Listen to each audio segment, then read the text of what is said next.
And I'm Zach. And we're traveling A to Z. This week we're going lobster catching. Lobster fishing. On a boat. Today we're in the coastal city of Portland, Maine. So we're going on a tour with Lucky Catches Cruises, which is a little boat tour to go search for lobster and learn about lobster and see lighthouses and maybe whales or seals. I'm not exactly sure what we're gonna see, but it should be fun. And we are currently in Portland, Maine. And it's actually a working boat, so they catch the lobster and put them up for sale. And if you're lucky enough to catch one, you can buy it from them off the boat and eat it. There's like a little restaurant nearby that will actually cook them for you. That's our boat, Lucky Catch. We're on a boat. Well, we're almost on a boat. As we're going along on the boat ride, they tell us different information about some of the sites around. In Portland, Maine, this is one of the major locations they built the Liberty ships, which were ships used in World War II. Interesting enough, these ships were mainly made by females. As you drive through the waterway, this used to be an old shipyard, and there's a bow of the ship which is a memorial. This is Fort Jordez and is a former United States military fort. It was built from 1858 to 1864. It was armed for the Spanish-American War and the Civil War. It's a fort, and all the little squares are where they put cannons, and you can see light through. Never had any action. The unusual thing is they put dirt on top to help, so it wouldn't be as much of impact if they got attacked. So now trees and vegetation has just grown up there, which is kind of cool. This is what the inside of the fort looks like. This is Fort Scammell, and it was built in 1808. It is the only fort in the harbor to see active combat. It is now privately owned, and they're starting to allow campers to go on there for about $500 a night. So this is the Portland Head Lighthouse, which is the oldest lighthouse in Maine and the second oldest lighthouse in the United States. Lobster season is from the first weekend in May to the last weekend in October. The first step is to find their personal buoys and then use the wrench to bring up their traps. Lobster! Now, in order for us to keep this lobster, it's got to be that 3 1/4 inches, like I was saying, across the back. So from point to point is 3 1/4. So the first point will go behind the eye, and I'll set that down. If that hits the back, it's big enough and we can keep it. If this point hits the tail, it's too small, and that is on the back. That's a keeper. Woo! All right, nice. It takes lobsters about 7 years to become legal to keep. They only grow when they molt their shell, and this happens approximately once a year. When they molt, the shell is about 10% bigger than they were before. Once you get a legal size lobster, you put bands on their pinchers so you don't get pinched. We're going to put the claw, we're going to close it, turn it halfway around.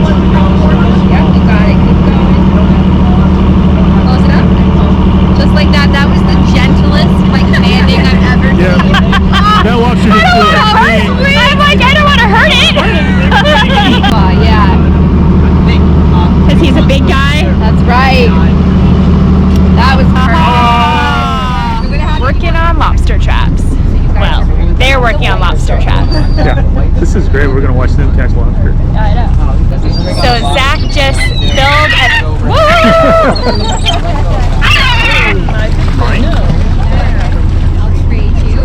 Zach just made a bag of fish, and that goes in the trap. So they're going to actually put the new fish in the trap, and then the lobsters will crawl in and eat the fish, and then they're not sure where they are, they get disoriented, so they walk up the ramp, and then they fall on the other side of the trap, and then they're stuck there. Unless they're really small, they can get through the little tiny holes in the trap. Pretty cool. Had no idea how that works.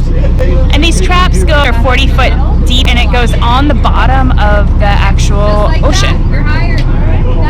And now they're all set, and they're gonna go throw him back in. 1, 2, 3. Now we're gonna go find some more traps.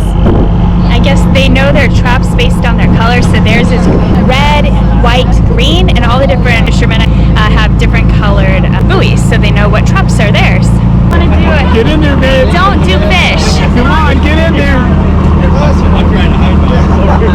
Oh, filled them up. I'm good. No, there's another one right there. There's two more. Come on, get in there. Okay. Oh, okay, I'll do one. Go for the maybe. tail. Go for the tail. Yeah, It's the least get in there. It's the least sticky. The tail. Oh! I was gonna say touch the tail. To attract the lobsters, they put these kogies, which are big, oily fish, into a trap, and it attracts them. We then stuff the fish into these bait bags, which hold about 4 fish. The bags with the fish in them then get tied into the trap. After the trap is securely closed, we then push the trap back into the water.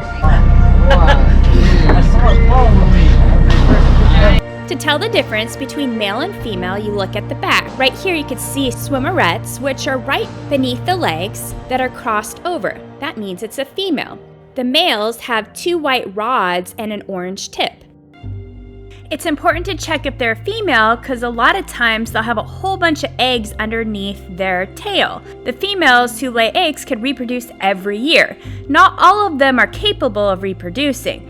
But when you find one, then you cut a notch in the tail so then everyone else knows this is a reproducing female, so not to kill it.